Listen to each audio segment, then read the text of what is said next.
Assalamualaikum warahmatullahi wabarakatuh. Perkenalkan, nama saya Dina Faradila dengan NIM 3022411009.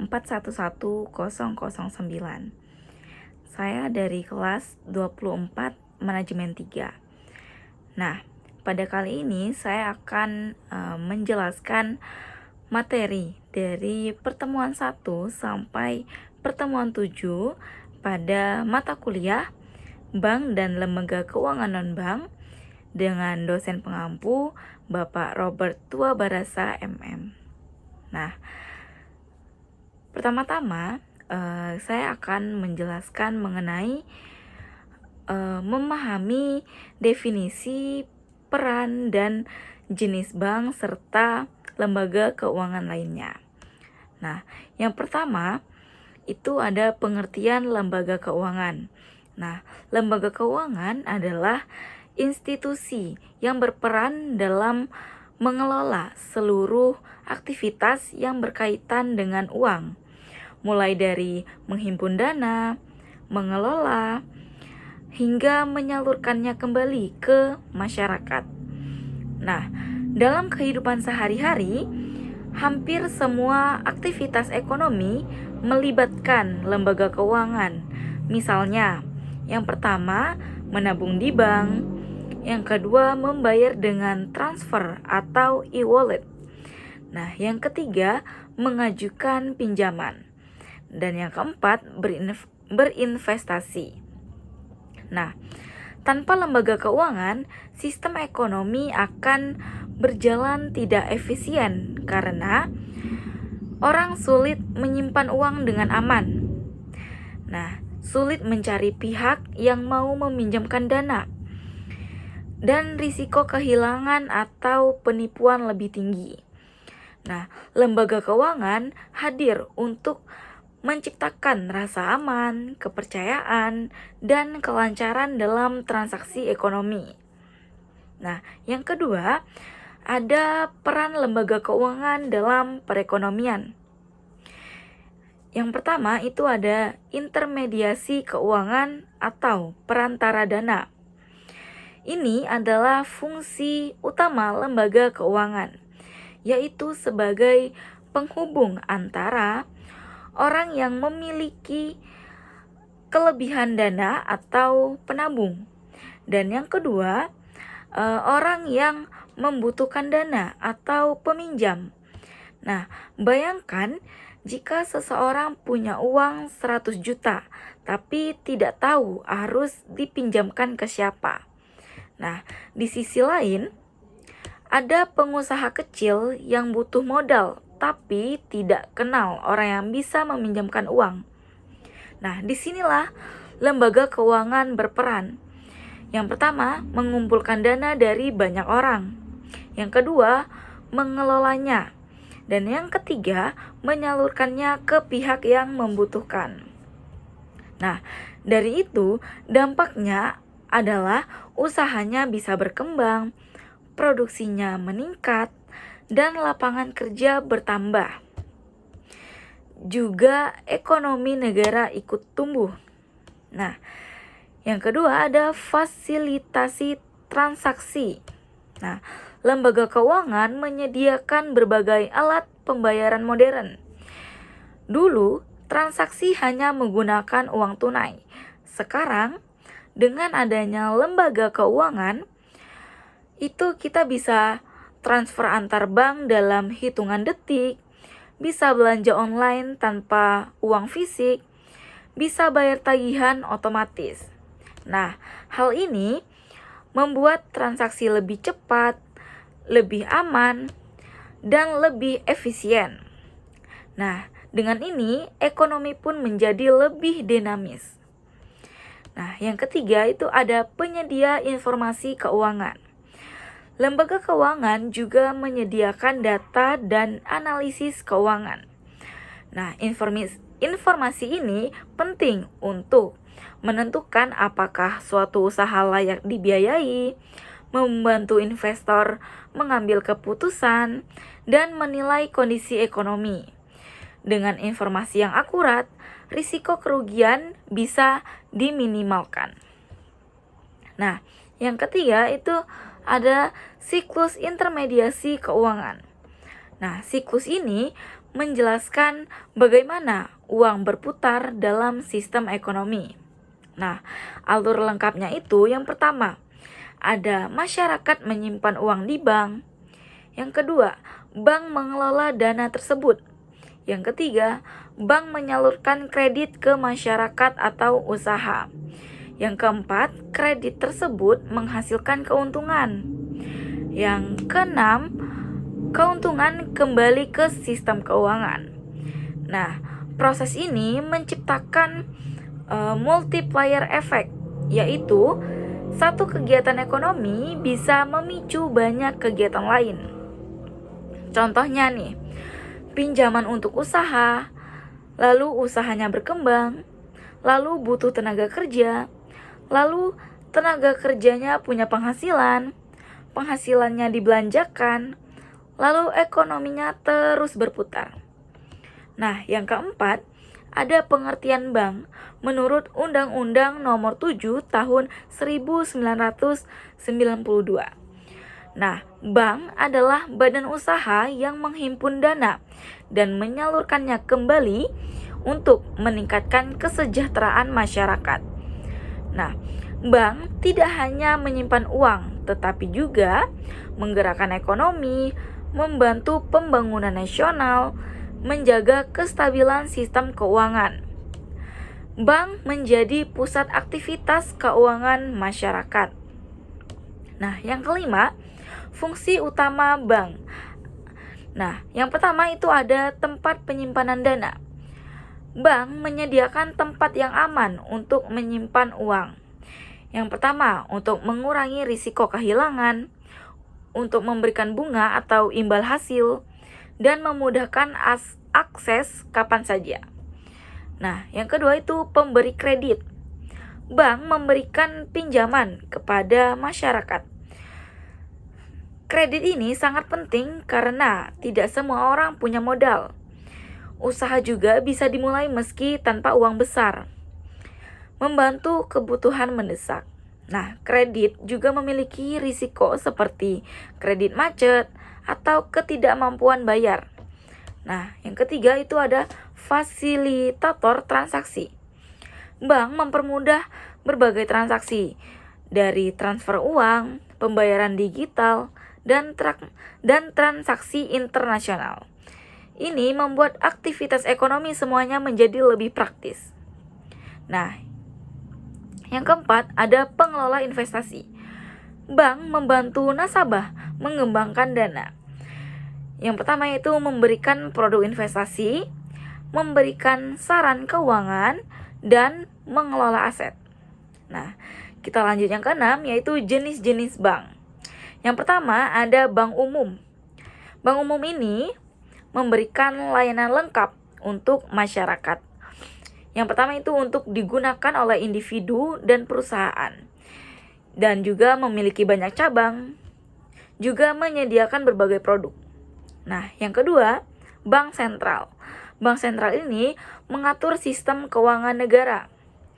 Seperti menentukan suku bunga, mengontrol inflasi, dan menjaga nilai mata uang. Nah, yang ketiga masuk ke BPR. BPR ini fokus pada usaha kecil dan masyarakat daerah. Nah, ini itu lebih dekat dengan masyarakat, prosesnya lebih sederhana dan mendukung UMKM. Nah, yang keempat kita masuk ke bank syariah. Bank syariah ini menggunakan prinsip Islam. Yang pertama, tidak menggunakan bunga. Dan yang kedua, sistem bagi hasil. Dan yang ketiga, lebih menekankan keadilan. Nah, yang kelima, kita masuk ke bank digital. Nah, bank digital ini berbasis teknologi.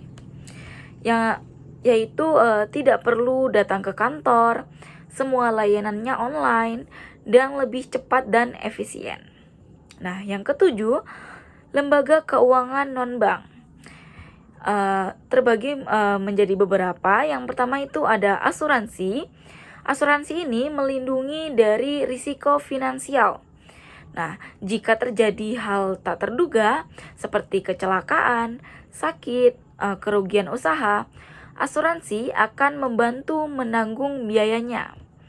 Nah, yang kedua ada dana pensiun. Dana pensiun ini menjaga kehidupan di masa tua nanti. Nah, saat seseorang tidak lagi bekerja, dia tetap memiliki penghasilan dan tidak bergantung pada orang lain. Nah, yang ketiga ada lembaga pembiayaan. Lembaga pembiayaan ini memberikan pembiayaan khusus, contohnya kredit kendaraan dan cicilan barang. Nah, kita masuk ke 4, yaitu bursa efek. Nah, bursa efek ini tempat transaksi saham, seperti perusahaan mendapatkan dana dan investor mendapatkan keuntungan. Dan yang ke-8, kita masuk ke peran lembaga non-bank. Nah, peran lembaga non-bank ini memberikan pilihan selain bank, membantu mengelola risiko, dan membuat sistem keuangan lebih stabil. Nah, dengan adanya variasi lembaga, masyarakat memiliki banyak opsi sesuai kebutuhannya. Nah, yang ke-9 ada tantangan lembaga keuangan. Terbagi lagi menjadi beberapa. Yang pertama itu ada regulasi ketat. Nah, harus mengikuti aturan pemerintah. Itu penting untuk melindungi nasabah dan mencegah penipuan. Nah, yang kedua itu disrupsi vintage. Disrupsi vintage ini teknologinya mengubah sistem keuangan. Contohnya e-wallet, pinjaman online. Nah, ini membuat bank harus beradaptasi. Nah, yang ketiga ada risiko keuangan. Risiko selalu ada dalam sistem keuangan seperti kredit macet, krisis ekonomi, dan fluktuasi pasar. Nah, yang keempat, masuk ke inovasi berkelanjutan. Ini itu harus terus berkembang karena jika tidak berinovasi, kita akan kalah saing, ditinggalkan pengguna. Nah, kita masuk ke peran Bank Indonesia. Bank Indonesia memiliki peran yang sangat penting, menjaga stabilitas rupiah agar nilai uang tidak turun drastis. Yang kedua, kebijakan moneter, mengatur jumlah uang yang beredar. Yang ketiga ada leader of last resort, yaitu menyelamatkan bank saat krisis. Nah, selanjutnya itu pengawasan sistem keuangan mencegah krisis besar. Nah, selanjutnya kita masuk ke masa depan lembaga keuangan. Yang pertama itu ada digitalisasi. Nah, semua layanan akan berbasis teknologi. Yang kedua, kolaborasi vintage, bank dan teknologi akan bekerja sama. Yang ketiga, inklusi keuangan. Semua masyarakat bisa mengakses layanan keuangan. Nah, yang keempat, keuangan berkelanjutan, fokus pada lingkungan dan masa depan. Oke, dari materi pertama tadi kita akan menyimpulkan lembaga keuangan itu memiliki peran yang sangat penting dalam kehidupan ekonomi. Karena yang pertama mengatur aliran uang, yang kedua membantu pertumbuhan usaha, yang keempat mempermudah transaksi semuanya, dan yang keempat menjaga stabilitas ekonomi. Nah, bank sebagai lembaga utama menjadi pusat aktivitas keuangan, sedangkan lembaga non-bank menjadi pelengkap yang memperkuat sistemnya. Nah, kedepannya perkembangan teknologi akan membuat sistem keuangan menjadi lebih cepat, lebih mudah, dan lebih inklusif. Namun, tetap diperlukan pengawasan dan inovasi agar sistem ini tetap stabil dan aman. Nah, baik, kita akan melanjutkan ke materi yang kedua, yaitu memahami struktur dan fungsi sistem keuangan. Nah, kita akan masuk ke pengertian sistem keuangan. Nah, sistem keuangan ini adalah keseluruhan mekanisme dalam perekonomian yang mengatur bagaimana uang diperoleh, disimpan, dikelola, dan disalurkan. Sistem ini mencakup berbagai lembaga, pasar, instrumen, serta aturan yang saling terhubung. Nah, sistem keuangan bukan hanya tempat menyimpan uang, tetapi mengatur perputaran uang dalam ekonomi.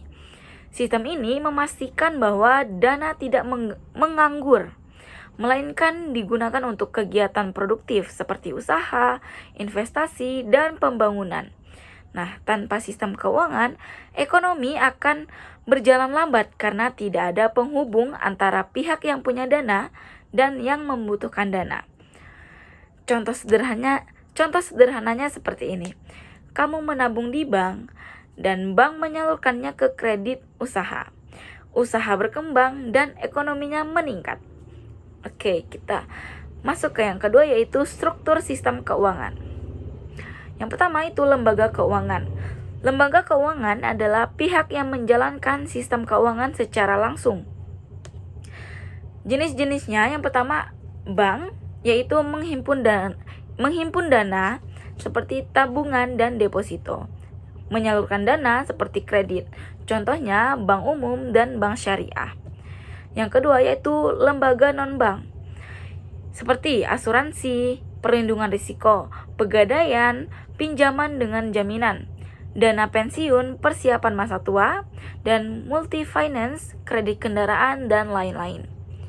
Nah, lembaga keuangan berperan penting karena menjadi perantara terpercaya, mengurangi risiko penipuan, dan membantu masyarakat mengelola keuangan dengan lebih aman. Nah, yang kedua ada instrumen keuangan. Instrumen keuangan adalah produk atau alat yang digunakan dalam aktivitas keuangan. Nah, saham, tanda kepemilikan perusahaan. Investor mendapatkan keuntungan dari dividen dan kenaikan harga. Yang kedua ada obligasi, surat utang atau investor mendapat bunga. Nah, yang ketiga deposito, simpanan berjangka dengan bunga tetap. Yang keempat derivatif, instrumen turunan untuk lindung nilai atau hedging. Nah, fungsi instrumen ini yaitu sebagai alat investasi, sebagai alat pengelolaan resiko, dan sebagai sarana mencari keuntungan. Nah, lanjut yang ketiga yaitu pasar keuangan. Pasar keuangan adalah tempat bertemunya penjual dan pembeli instrumen keuangan. Nah, contohnya pasar uang jangka pendek kurang dari 1 tahun. Risikonya rendah, liquid atau mudah dicairkan. Contohnya SBI dan deposito. Yang kedua ada pasar modal. Nah, pasar modal ini jangkanya panjang, resikonya lebih tinggi, tapi potensi keuntungannya lebih besar. Contohnya saham dan obligasi. Fungsi utamanya menentukan harga aset keuangan, menjadi tempat investasi, dan menyediakan dana bagi perusahaan. Nah, yang keempat ada infrastruktur keuangan. Infrastruktur keuangan ini adalah sistem pendukung agar transaksi berjalan lancar. Contohnya, sistem pembayaran digital atau KRIS atau transfer online. Atau yang kedua, clearing, penyelesaian antar bank. Dan settlement, yaitu penyelesaian akhir transaksi. Nah, tanpa infrastruktur yang baik, transaksi akan lambat, risiko kesalahannya akan meningkat, kepercayaan masyarakat menjadi menurun. Nah, yang ketiga, fungsi sistem keuangan. Kita masuk yang pertama, memfasilitasi pembayaran. Fungsi ini memungkinkan masyarakat melakukan transaksi dengan mudah. Perkembangannya yang pada saat dulu uang tunai dan sekarang yaitu transfer, e-wallet atau QR code. Nah, dampaknya transaksi ini akan lebih cepat, mengurangi biaya dan mendukung ekonomi digital. Nah, yang kedua, transfer dan alokasi sumber daya. Fungsi ini sangat penting karena dana dari pihak surplus atau penabung disalurkan ke pihak defisit atau peminjam. Nah, prosesnya masyarakat menabung di bank bank mengumpulkan dana dan dana disalurkan ke kredit usaha atau investasi. Dampaknya ada 3, usahanya akan berkembang, lapangan kerja bertambah, dan ekonominya meningkat. Nah, yang ketiga yaitu manajemen risiko. Risiko adalah hal yang tidak bisa dihindari dalam ekonomi. Sistem keuangan membantu dengan yang pertama yaitu asuransi. Mengalihkan risiko ke perusahaan asuransi, diversifikasi investasi atau menyebar risiko, dan derivatif melindungi dari fluktuasi harga. Contohnya, petani menggunakan kontrak berjangka agar harganya tetap stabil. Individu membeli asuransi kesehatan. Nah, yang keempat, penyedia informasi ekonomi. Sistem keuangan menghasilkan informasi penting seperti harga saham, suku bunga, nilai tukar. Nah, kenapa penting? Karena membantu investor mengambil keputusan, memberikan gambaran kondisi ekonomi, dan menjadi indikator pertumbuhan ekonomi. Nah, yang kelima, perantara efisien atau intermediasi. Tanpa perantara, penabung harus mencari sendiri peminjam. Risikonya tinggi dan biayanya besar. Dengan lembaga keuangan, prosesnya lebih cepat, lebih aman, dan lebih efisien. Nah, yang keempat, kita masuk ke lembaga keuangan di Indonesia. Yaitu, yang pertama, Bank Indonesia atau BI. BI ini mengatur jumlah uang yang beredar, menentukan suku bunga, dan menjaga stabilitas rupiah. Nah, yang kedua ada Otoritas Jasa Keuangan atau OJK. OJK ini mengawasi bank, asuransi, dan pasar modal, melindungi konsumen, dan mencegah penyalahgunaan. Nah, yang ketiga yaitu Bursa Efek Indonesia atau BEI. BEI ini tempat jual beli saham dan indikator ekonomi negara dan membantu perusahaan mencari modal. Nah, kita masuk ke peran pasar keuangan. Pasar keuangan membantu menyalurkan dana, menentukan harga aset, meningkatkan efisiensi ekonomi. Perbandingannya yaitu pasar uang memiliki jangka pendek dan risikonya rendah dan liquid tinggi. Kalau pasar modal jangkanya panjang, risikonya tinggi dan likuiditasnya lebih rendah. Nah, alur dana sistem keuangan. Alurnya yaitu yang pertama, rumah tangga menabung. Yang kedua, bank atau lembaga keuangan mengelola dana. Yang ketiga, dana disalurkan ke perusahaan. Yang keempat, perusahaan menghasilkan produk atau jasa. Yang kelima, dan ekonominya tumbuh. Intinya, sistem keuangan menciptakan siklus ekonomi yang terus berputar. Nah, kita masuk ke dampak sistem keuangan yang efisien. Jika sistem berjalan dengan baik, investasi itu akan meningkat, inovasi akan berkembang, pengangguran menurun, dan ekonomi stabil. Jika tidak, krisis keuangan bisa terjadi, inflasi meningkat, dan kepercayaan masyarakat turun. Nah, kita masuk ke tantangan sistem keuangan modern. Atau yang pertama, digitalisasi dan vintage. Mempermudah transaksi, tapi meningkatkan risiko cybercrime. Nah, yang kedua, regulasi. Harus mengikuti perkembangan teknologi, menjaga keseimbangan inovasi dan keamanan. Nah, yang ketiga, inklusi keuangan. Masyarakat belum punya akses bank. Banyak masyarakat belum punya akses bank. Yang kedua, perlu edukasi dan pemerataan layanan. Nah, dari materi tersebut, kita bisa menyimpulkan sistem keuangan adalah penghubung utama dalam ekonomi, penggerak pertumbuhan, penjaga stabilitas. Tanpa sistem keuangan, ekonomi tidak efisien, investasinya sulit, dan pertumbuhan terhambat. Dengan sistem keuangan yang baik, ekonomi menjadi lebih maju, masyarakat lebih sejahtera, dan negara lebih stabil. Baik, kita akan memasuki materi yang ketiga, yaitu memahami peran bank sentral dan kebijakan moneter. Kita akan masuk Bank Sentral dan peran Bank Indonesia. Bank sentral ini adalah lembaga negara yang memiliki tanggung jawab utama dalam mengatur stabilitas ekonomi suatu negara melalui pengendalian moneter. Di Indonesia, peran ini dijalankan oleh Bank Indonesia atau BI. Peran utama Bank Indonesia yang pertama, menjaga stabilitas nilai rupiah baik terhadap barang inflasi maupun terhadap mata uang asing atau nilai tukar. Kedua, menjaga kesehatan sistem keuangan. Yang ketiga, mengatur jumlah uang yang beredar. Nah, Bank Indonesia tidak hanya sekedar mengatur uang, tetapi juga mengendalikan arah pertumbuhan ekonomi, menjaga agar ekonomi tidak terlalu panas atau terlalu lambat, menjadi penyeimbang antara pertumbuhan dan stabilitas. Tanpa bank sentral, inflasi bisa tidak terkendali, nilai mata uangnya bisa jatuh, dan sistem keuangannya rentan krisis. Nah, yang kedua, independensi Bank Indonesia. Bank Indonesia memiliki status independen, artinya tidak berada di bawah kendali langsung pemerintah, bebas dari intervensi politik. Nah, mengapa independensi ini penting? Yang pertama, menghindari kepentingan politik jangka pendek. Pemerintah mungkin ingin meningkatkan ekonomi secara cepat, misalnya menjelang pemilu. Tetapi, hal ini bisa menyebabkan inflasi tinggi.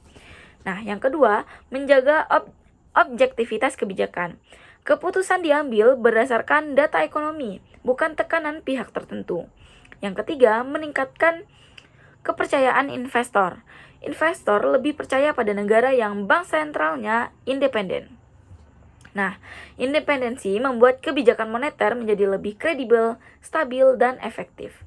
Kita masuk ke tujuan utama kebijakan moneter. Yang pertama yaitu menjaga inflasi rendah dan stabil. Apa itu inflasi? Inflasi adalah kenaikan harga barang dan jasa secara umum dalam jangka waktu tertentu. Mengapa harus dikendalikan? Karena inflasi tinggi, harga naik, dan daya beli turun. Inflasi rendah, ekonomi bisa stagnan. Dampak inflasi stabil, masyarakat dapat merencanakan keuangan dengan baik, dunia usaha lebih percaya diri untuk berinvestasi, dan ekonominya lebih terprediksi. Menjaga stabilitas nilai tukar rupiah. Nilai tukar rupiah terhadap mata uang asing sangat penting karena Indonesia melakukan banyak kegiatan impor dan ekspor. Fluktuasi nilai tukar mempengaruhi harga barang. Nah, jika rupiah melemah, harga barang impor naik dan inflasi meningkat. Jika stabil, perdagangannya lancar dan investor lebih percaya. Nah, yang ketiga itu mendukung pertumbuhan ekonomi berkelanjutan. Bank Indonesia tidak hanya fokus pada stabilitas, tetapi juga mendorong pertumbuhan ekonomi dan menjaga keseimbangan antara konsumsi dan investasi. Nah, pertumbuhan ekonomi yang baik adalah yang pertama stabil, tidak naik dan turun drastis, berkelanjutan, jangka panjang, inklusif, dirasakan semua masyarakat. Nah, yang keempat, kerangka kebijakan moneter atau ITF.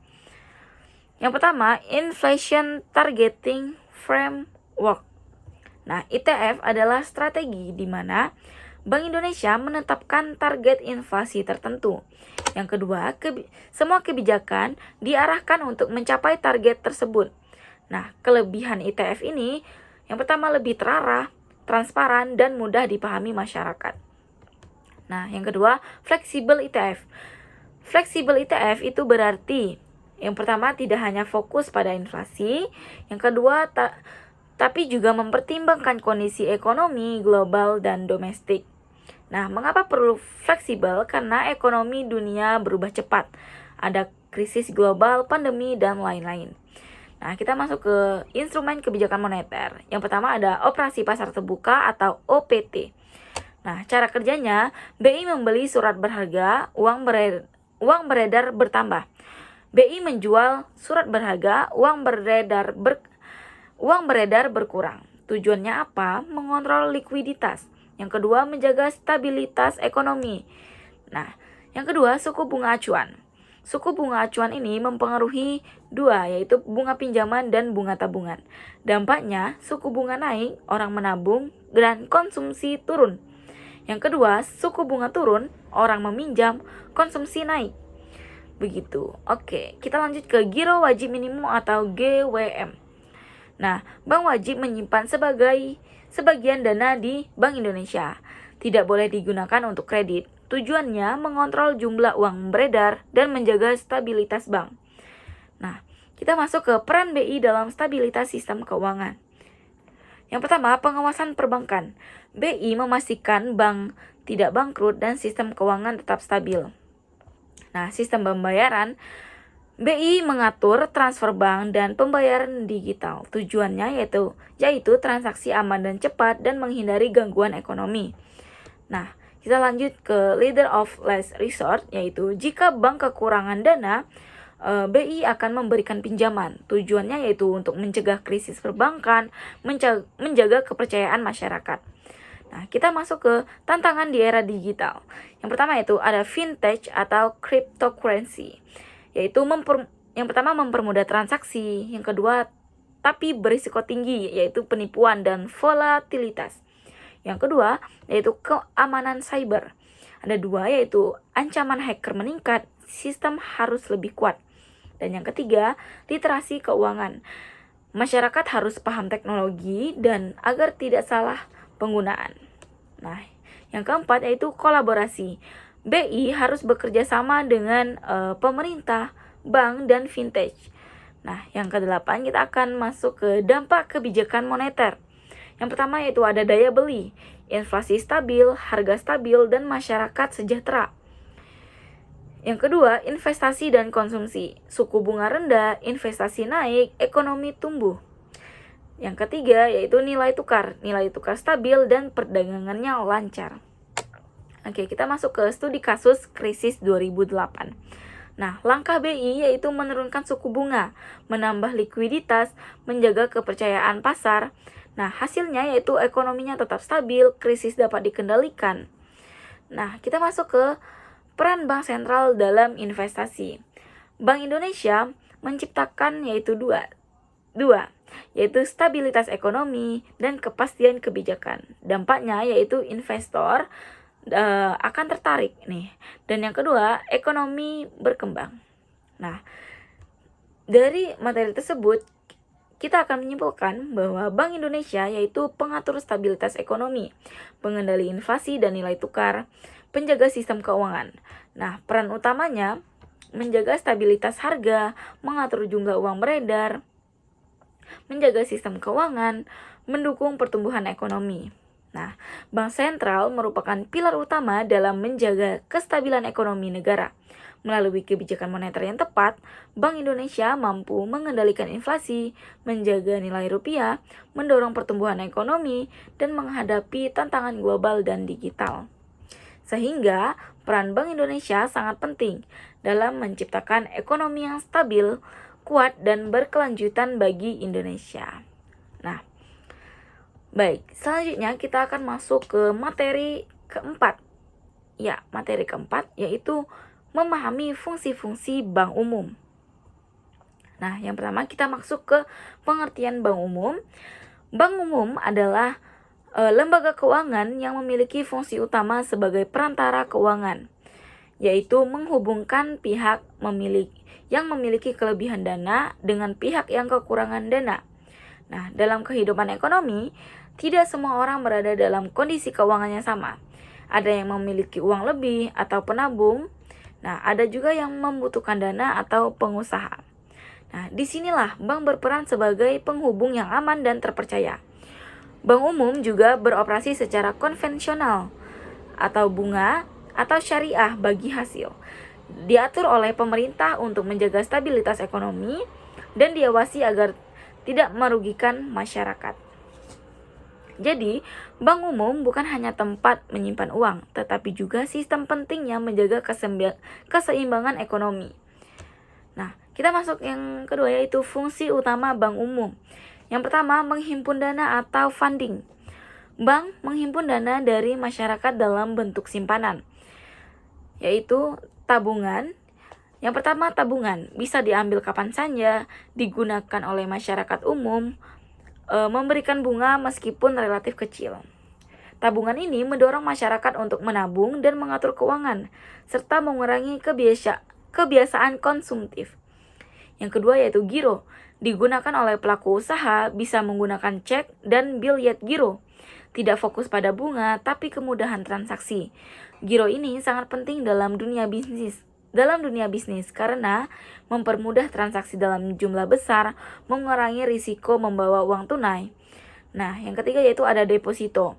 Deposito ini disimpan dalam jangka waktu tertentu, tidak bisa diambil sebelum jatuh tempo, bunganya lebih tinggi. Nah, deposito ini cocok untuk investasi jangka pendek dan menengah dan menyimpan dana dengan risiko rendah. Nah, kesimpulan fungsi funding yaitu dana yang dihimpun ini menjadi sumber utama kegiatan bank, modal untuk pemberian kredit, dan penggerak utama aktivitas ekonomi. Nah, kita masuk ke yang kedua yaitu penyalur dana atau lending. Bank menyalurkan dana dalam bentuk kredit kepada masyarakat. Jenis kredit yaitu ada pertama kredit konsumtif. Contohnya yaitu kredit rumah atau KPR dan kredit kendaraan. Ini yaitu membantu masyarakat memenuhi kebutuhan hidup tanpa harus menunggu uang terkumpul. Nah, yang kedua ada kredit produktif, yaitu kredit usaha dan modal kerja. Kredit ini sangat penting karena mendorong pertumbuhan bisnis, membuka lapangan kerja, dan meningkatkan pendapatan masyarakat. Nah, yang ketiga ada kredit investasi. Ini digunakan untuk membeli mesin, membangun pabrik, dan pengembangan usaha jangka panjang. Nah, risiko dalam lending ini, bank harus berhati-hati dalam ini karena ada risikonya yaitu kredit macet dan gagal bayar. Oleh karena itu, bank melakukan analisis kelayakan kredit sebelum memberikan pinjaman.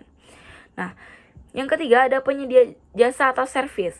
Bank menyediakan berbagai layanan keuangan untuk mempermudah aktivitas masyarakat. Yaitu yang pertama transfer dana antar rekening, antar bank dan internasional, yaitu mempermudah transaksi tanpa harus bertemu langsung. Yang kedua, kartu debit atau kredit. Debit langsung dari saldo. Kalau kredit, sistem pinjaman. Yaitu ini untuk mendorong sistem pembayaran non-tunai. Nah, yang ketiga ada valuta asing, yaitu penukaran mata uang asing. Ini itu penting untuk perdagangan internasional, pariwisata, dan pariwisata. Nah, yang keempat yaitu pembayaran tagihan seperti listrik, air, pajak, dan lain-lain, yaitu untuk menghemat waktu dan meningkatkan efisiensi. Nah, kita masuk ke fungsi tambahan bank. Yang pertama ada pengelolaan risiko. Bank membantu nasabah mengurangi risiko finansial. Yang pertama asuransi untuk melindungi dan dari risiko kematian atau penyakit. Yang kedua ada hedging, yaitu melindungi nilai investasi. Dan yang ketiga, safe deposit box, yaitu menjaga barang berharga.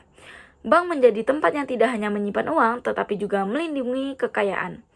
Nah, yang kedua ada produk investasi. Bank menyediakan berbagai pilihan investasi, seperti reksadana atau investasi kolektif, obligasi atau surat utang, dan deposito seperti investasi aman. Ini untuk membantu masyarakat untuk mengembangkan uang dan mempersiapkan masa depan. Nah, yang keempat ada fungsi khusus yaitu penciptakan uang giral.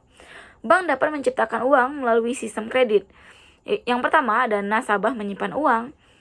Bank menyimpan uang sebagian atau cadangan, sisanya dipinjamkan ke orang lain dan uang terus berputar dan bertambah.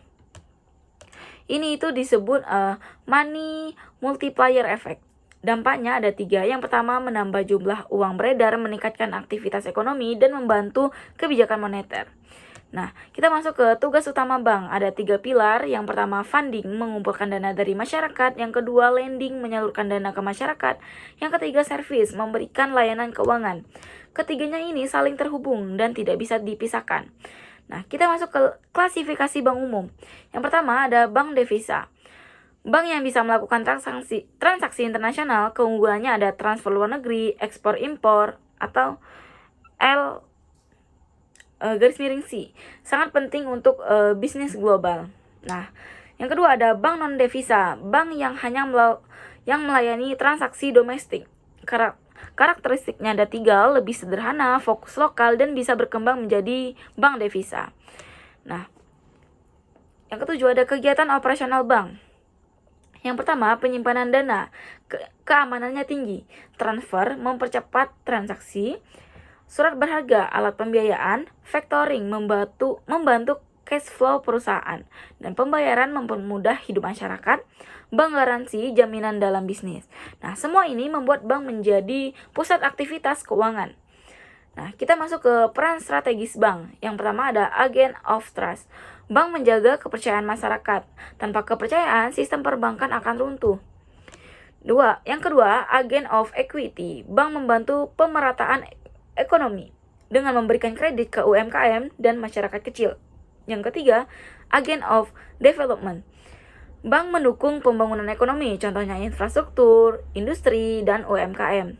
Nah, kita masuk ke manfaat bank umum. Ada 4. Yang pertama, mempermudah transaksi, meningkatkan kesejahteraan, mendorong investasi, dan membuka lapangan kerja.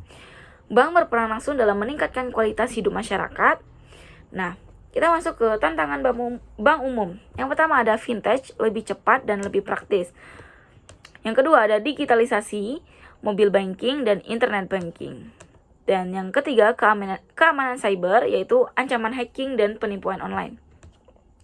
Yang keempat, regulasi, aturan terus berubah dan harus patuh pada OJK dan BI. Nah, pada materi tersebut kita bisa menyimpulkan bank umum adalah penggerak utama ekonomi, penghubung keuangan masyarakat, dan penyedia layanan modern. Tanpa bank, perputaran uang akan terhambat, ekonomi sulit berkembang, dan investasi usaha akan terhambat. Oleh karena itu, memahami bank umum sangat penting agar kita bisa mengelola keuangan dengan baik, memanfaatkan layanan bank secara maksimal, dan berkontribusi dalam pertumbuhan ekonomi. Baik, kita akan masuk ke materi yang kelima, yaitu memahami produk dan jasa yang ditawarkan oleh bank. Kita masuk yang pertama, yaitu pengertian bank dan fungsinya. Bank adalah lembaga keuangan yang berfungsi sebagai perantara dalam sistem keuangan yang mengelola aliran uang dalam masyarakat. Nah, bank memiliki peran penting karena menjadi tempat penyimpanan uang yang aman, menyalurkan dana kepada pihak yang membutuhkan, menyediakan berbagai layanan keuangan modern. Dalam kehidupan sehari-hari, hampir semua aktivitas ekonomi melibatkan bank, seperti gaji ditransfer melalui bank, pembayaran belanja menggunakan kartu atau kris, pembelian rumah menggunakan kredit bank. Nah, fungsi utama bank menyimpan uang atau saving function, memberikan rasa aman dibanding menyimpan uang sendiri. Yang kedua, menyalurkan dana atau lending function, membantu individu dan bisnis berkembang. Nah, yang ketiga, memfasilitasi transaksi atau service function, membuat ekonomi berjalan lebih cepat dan efisien. Yang keempat, mendukung pertumbuhan ekonomi dengan memberikan kredit. Bank membantu membuka usaha dan lapangan kerja. Nah, yang kedua kita masuk ke produk simpanan. Produk simpanan adalah layanan bank untuk mengelola dana masyarakat secara aman dan terstruktur. Yang pertama ada tabungan. Tabungan adalah produk simpanan yang paling umum digunakan oleh masyarakat karena fleksibel dan mudah diakses. Fungsi utamanya menyimpan uang dengan aman digunakan untuk transaksi sehari-hari, membantu mengelola keuangan pribadi. Nah, fitur lengkapnya ada kartu ATM atau debit, mobile banking, internet banking, dan buku tabungan. Nah, jenis tabungannya yaitu yang pertama ada tabungan reguler. Tabungan reguler ini untuk kehidupan sehari-hari dan digunakan untuk transaksi rutin. Yang kedua ada tabungan berencana untuk tujuan tertentu yaitu pendidikan, rumah, dan lain-lain. Nah, biasanya ada setoran rutin dari tabungan berencana. Yang ketiga ada tabungan haji. Tabungan haji ini untuk persiapan ibadah dan disesuaikan dengan biaya haji. Nah, tabungan sangat penting karena mengajarkan disiplin finansial, membantu menghadapi keadaan darurat, dan mengurangi risiko kehilangan uang. Nah, kita masuk ke deposito. Deposito adalah simpanan yang disimpan dalam jangka waktu tertentu dan tidak dapat ditarik sebelum jatuh tempo. Karakteristik utama dalam deposito yaitu jangka waktu tetap 1-12 bulan, bunganya lebih tinggi, dan risikonya rendah. Deposito ini cocok untuk orang yang ingin keamanan investasi, menyimpan dana dalam jumlah besar, dan mendapatkan pendapatan pasif. Kelebihannya, bunganya stabil, risikonya kecil, dan cocok untuk pemula. Kekurangan dari deposito, ini tidak fleksibel, ada penalti jika dicarikan lebih awal. Nah, kita masuk ke giro, yaitu giro adalah simpanan yang digunakan untuk transaksi dalam jumlah besar, biasanya oleh perusahaan. Fitur utamanya adalah cek, biliet giro, dan transfer besar. Nah, giro sangat penting dalam dunia bisnis karena mempermudah pembayaran dalam jumlah besar, mengurangi risiko membawa uang tunai, dan membantu pengelolaan keuangan perusahaan. Nah, kita masuk ke produk pinjaman. Produk pinjaman adalah layanan bank untuk membantu kebutuhan dana masyarakat dan bisnis. Yang pertama ada kredit konsumtif, yaitu memenuhi kebutuhan pribadi. Contohnya seperti KPR dan kredit kendaraan memungkinkan masyarakat untuk memiliki rumah lebih cepat dan memenuhi kebutuhan tanpa menunggu lama. Nah, yang kedua ada kredit investasi. Fungsinya untuk pengembangan usaha jangka panjang. Ini digunakan untuk membeli aset, ekspansi usaha, dan meningkatkan kapasitas produksi. Nah, selanjutnya ada kredit modal kerja, yaitu untuk operasional bisnis sehari-hari. Digunakan untuk gaji karyawan dan pembelian bahan baku. Selanjutnya ada kredit profesi, diberikan kepada profesi tertentu dengan sistem khusus untuk menunjukkan bahwa bank menyesuaikan produk dengan kebutuhan nasabah. Nah, yang kelima ada kredit perdagangan, untuk pelaku usaha dagang agar bisa membeli stok dalam jumlah besar. Nah, yang keempat ada kita masuk ke layanan perbankan. Yang pertama ada transfer dana. Yang pertama memungkinkan perpindahan uang secara cepat, bisa dilakukan secara digital, dan mengurangi ketergantungan pada uang tunai. Yang kedua yaitu clearing. Clearing ini sistem antar bank untuk menyelesaikan transaksi, menjamin keamanan dan keakuratan transaksi. Dan yang ketiga ada pembayaran tagihan. Bank menjadi pusat pembayaran berbagai kebutuhan, membantu efisiensi waktu dan tenaga masyarakat. Nah, yang kelima kita masuk ke produk kartu bank. Yang pertama ada kartu debit, menggunakan saldo sendiri, tidak menimbulkan utang, cocok untuk pengelolaan keuangan yang aman. Yang kedua ada kartu kredit, menggunakan sistem pinjaman dan ada bunga, memberikan kemudahan tetapi perlu kontrol yang baik. Nah, kita masuk ke digital banking. Digital banking mengubah cara masyarakat berinteraksi dengan bank. Fiturnya yaitu transfer online, pembayaran, dan investasi. Membuat layanan bank lebih cepat, lebih praktis, dan bisa diakses kapan saja. Nah, kita masuk ke Safe Deposit Box. Layanan ini memberikan perlindungan tinggi untuk dokumen penting, perhiasan, dan aset berharga. Nah, kita masuk ke perbankan syariah. Berbeda dari bank konvensional karena bank syariah ini tidak menggunakan bunga, menggunakan prinsip keadilan dan bagi hasil. Akadnya yaitu ada mudharabah bagi hasil, murabahah jual beli, dan ijarah sewa. Nah, kita masuk ke risiko dan manfaat. Manfaatnya ada 3, keamanan dana, kemudahan transaksi, dan akses pembiayaan. Risikonya ada 3, gagal bayar, fluktuasi ekonomi, dan risiko likuiditas. Nah, dari materi tersebut, kita akan menyimpulkan bahwa produk dan jasa bank memiliki peran besar dalam kehidupan modern karena membantu mengelola keuangan, mempermudah transaksi, dan mendukung investasi dan usaha. Intinya itu penting karena setiap produk punya fungsi yang berbeda, harus disesuaikan dengan kebutuhan, perlu memahami risiko. Dengan pemahaman yang baik, seseorang bisa menjadi nasabah yang cerdas, pengelola keuangan yang bijak, lebih siap menghadapi masa depan finansial. Nah, baik, kita akan masuk ke materi ke-6. Ke-6 yaitu memahami prinsip-prinsip manajemen bank. Kita masuk ke pengertian manajemen bank. Manajemen bank adalah proses pengelolaan seluruh aktivitas bank yang mencakup perencanaan atau planning, pengorganisasian, organizing, pelaksanaan, actuating, dan pengawasan, controlling untuk mencapai tujuan bank. Nah, dalam praktiknya, manajemen bank tidak hanya mengatur uang masuk dan keluar, tetapi juga mencakup pengelolaan dana masyarakat, yaitu tabungan, giro, dan deposito, penyaluran dana dalam bentuk kredit atau pembiayaan, dan pengelola risiko keuangan dan operasional. Penentuan strategi bisnis agar bank tetap kompetitif. Nah, bank juga harus menjaga keseimbangan antara profitabilitas keuntungan, likuiditas ketersediaan dana, solvabilitas yaitu kemampuan membayar kewajiban jangka panjang.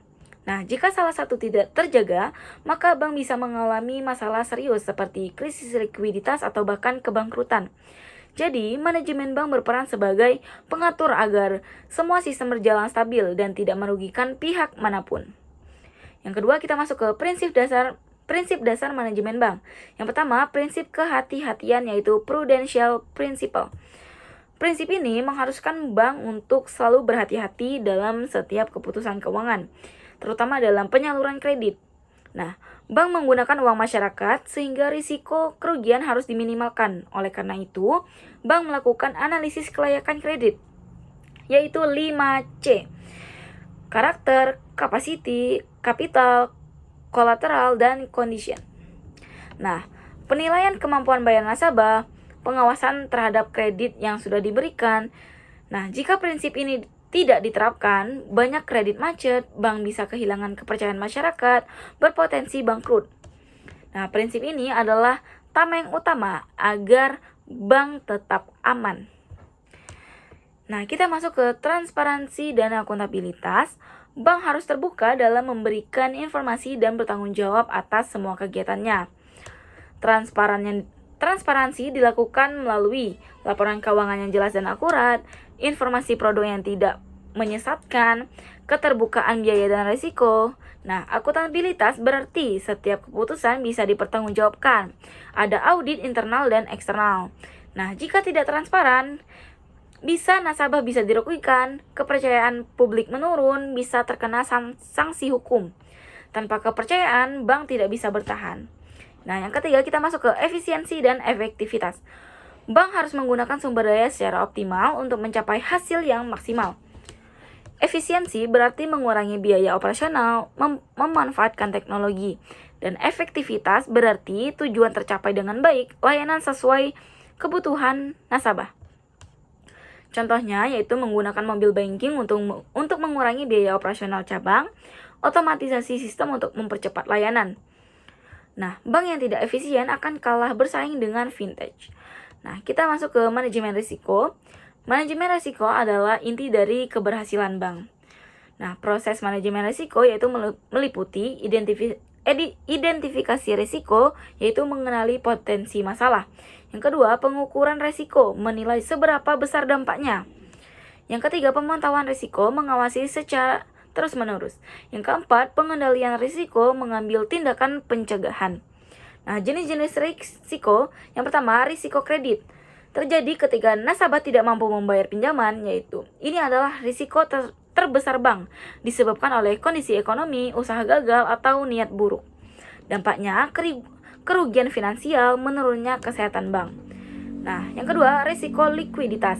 Terjadi saat bank tidak memiliki cukup dana untuk memenuhi penarikan nasabah. Bank harus selalu siap menyediakan uang tunai. Jika banyak nasabah menarik dana sekaligus, bank bisa krisis. Nah, yang ketiga, risiko operasional. Terjadi akibat kegagalan sistem, manusia, atau faktor eksternal. Contohnya yaitu kesalahan input data, sistem error, penipuan, atau bencana alam. Nah, semua risiko ini harus dikelola dengan baik agar bank tetap stabil. Yang keempat, kita masuk ke regulasi dalam manajemen bank.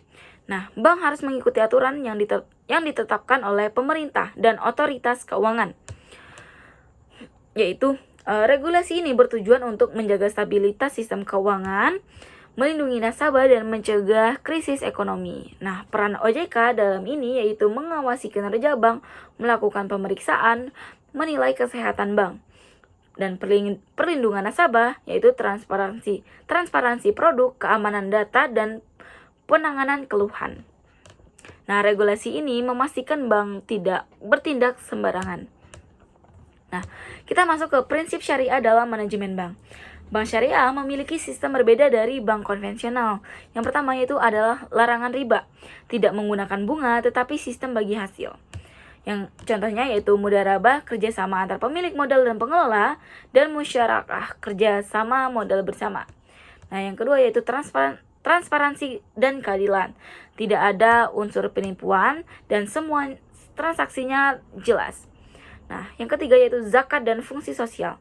Bank ikut berperan dalam kesejahteraan masyarakat, mengurangi kesenjangan ekonomi. Nah, bank syariah tidak hanya profit oriented, tapi juga social oriented. Nah, kita masuk ke teknologi dan inovasi. Perbankan modern sangat dipengaruhi oleh teknologi digital. Yang pertama, digitalisasi, yaitu mobile banking, internet banking, dan e-wallet. Manfaatnya mempermudah transaksi, menghemat waktu, dan meningkatkan kepuasan nasabah. Nah, yang kedua ada artificial intelligence atau AI. Digunakan untuk analisis risiko kredit, deteksi penipuan, dan deteksi perilaku nasabah. Nah, yang ketiga ada keamanan data, yaitu enkripsi, biometrik sidik jari atau wajah, dan blockchain. Semakin canggih teknologi, semakin besar juga tantangan keamanannya. Nah, kita masuk ke peran SDM atau sumber daya manusia. SDM adalah faktor penting dalam keberhasilan bank. Yang pertama ada kompetensi, pengetahuan perbankan, kemampuan analisis, dan keterampilan komunikasi. Yang kedua ada pelatihan, sertifikasi profesional, dan pelatihan regulasi terbaru. Yang ketiga ada etika dan integritas, yaitu kejujuran, tanggung jawab, dan anti-fraud. SDM yang buruk bisa merusak reputasi bank. Nah, yang kedelapan kita masuk ke tantangan dan peluang. Tantangannya yaitu persaingan dengan fintech, risiko cyber, perubahan regulasi. Nah, fintech lebih cepat dan fleksibel, sehingga bank harus beradaptasi agar tidak tertinggal. Peluangnya yaitu kolaborasi dengan fintech, inovasi produk digital, dan menjangkau masyarakat yang belum memiliki akses bank. Nah, bank yang inovatif akan berkembang lebih cepat.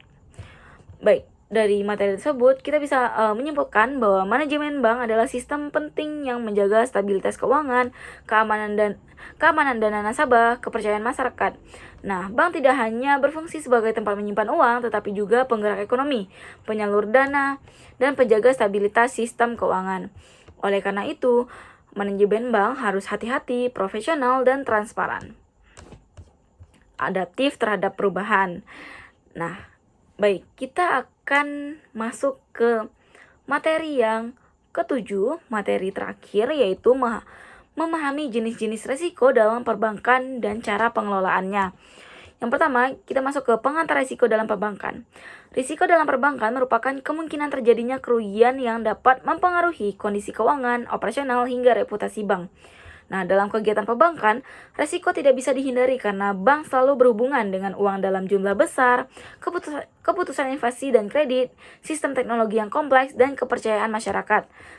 Nah, setiap aktivitas bank seperti memberikan pinjaman dan menerima simpanan, melakukan transaksi digital, selalu memiliki potensi risiko. Oleh karena itu, bank harus mampu mengantisipasi kemungkinan terburuk, menyiapkan strategi penanganan, dan mengurangi dampak kerugian. Nah, jika risiko tidak dikelola, bank bisa mengalami kerugian besar, nasabah kehilangan kepercayaan, bisa memicu krisis perbankan. Nah, jadi manajemen risiko adalah kunci utama keberlangsungan bank. Nah, kedua yaitu risiko kredit atau credit risk. Nah, risiko kredit adalah risiko yang muncul ketika nasabah tidak mampu atau tidak mau membayar kewajibannya kepada bank. Risiko kredit adalah risiko paling dominan dan paling berbahaya dalam dunia perbankan karena sumber utama pendapatan bank berasal dari kredit. Jika kredit bermasalah, langsung mempengaruhi keuangan bank. Mengapa risiko kredit bisa terjadi? Yang pertama, faktor ekonomi, inflasi tinggi, krisis ekonomi, dan penurunan daya beli. Yang kedua, faktor nasabah, usaha bangkrut, pengelolaan keuangan buruk, dan niat tidak baik atau sengaja tidak bayar. Yang ketiga, ada faktor bank, analisis kredit kurang teliti, terlalu mudah memberikan pinjaman. Nah, dampak risiko kredit, meningkatnya kredit macet, berkurangnya keuntungan bank, menurunnya kepercayaan investor. Jika terlalu banyak kredit macet, bank bisa mengalami kebangkrutan. Nah, cara pengelolaan risiko kredit yaitu analisis 5C, karakter, capacity, capital, collateral, dan condition.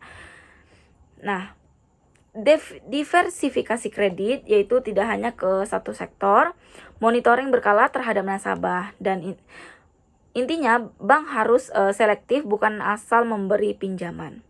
Nah, yang ketiga ada risiko operasional, yaitu risiko operasional adalah risiko yang terjadi akibat kesalahan manusia, sistem proses, atau kejadian eksternal.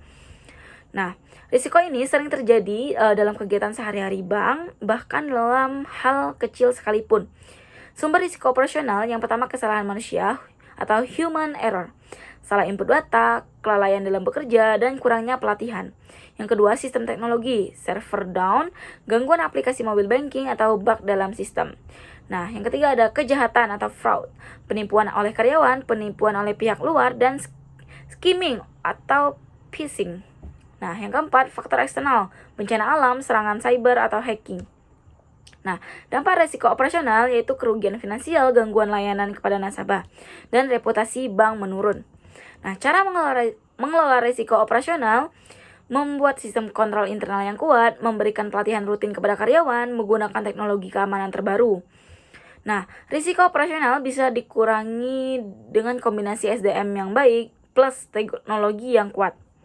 Yang keempat, yaitu risiko kepatuhan atau compliance risk, yaitu risiko kepatuhan adalah risiko akibat tidak mematuhi peraturan atau hukum yang berlaku.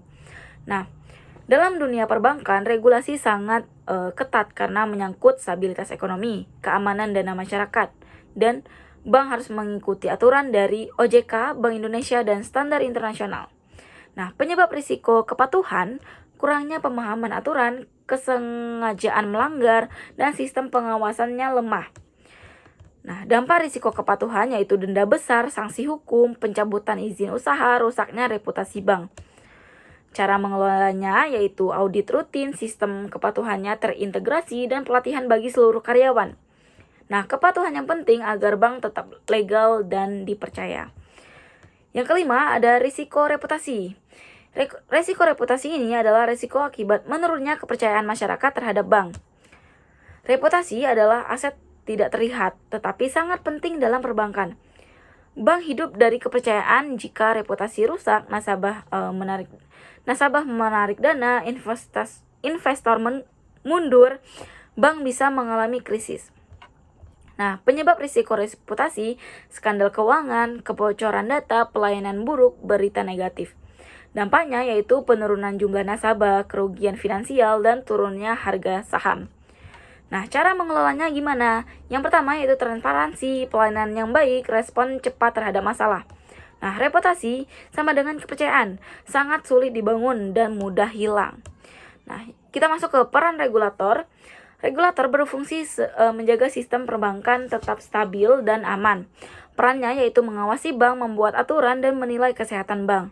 Tanpa regulator, bank bisa bertindak sembarangan dan bisa berisiko tinggi. Nah, kita masuk ke framework atau framework manajemen risiko. Nah, yang pertama ada identifikasi risiko, menentukan semua kemungkinan risiko dari berbagai aktivitas bank. Yang kedua, pengukuran risiko, menghitung seberapa besar dampak risiko, seberapa sering terjadi. Nah, yang ketiga, mitigasi risiko, menentukan strategi untuk mengurangi risiko yaitu kebijakan, prosedur, dan batasan. Yang keempat, monitoring, mengawasi risiko secara terus-menerus. Semua proses ini harus dilakukan secara berkelanjutan. Nah, kita masuk ke teknologi dalam manajemen risiko. Yang pertama ada big data dan AI, mengolah data besar, memprediksi risiko. Yang kedua ada monitoring real time, mengawasi transaksi langsung dan mendeteksi penipuan cepat. Yang ketiga, sistem terintegrasi, menghubungkan semua sistem bank. Teknologi membuat pengelolaan risiko lebih modern dan efisien. Nah, dari materi tersebut kita bisa menyimpulkan bahwa risiko dalam perbankan adalah hal yang tidak bisa dihindari, tetapi bisa dikelola dengan baik. Bank harus mengenali risiko sejak awal, mengelola risiko dalam strategi yang tepat, menggunakan teknologi dan SDM yang berkualitas. Jika dilakukan dengan baik, bank akan stabil, nasabah percaya, dan sistem keuangannya aman. Baik, segitu saja penjelasan materi dari materi pertama sampai materi ke-7 mengenai bank dan lembaga keuangan non-bank. Terima kasih.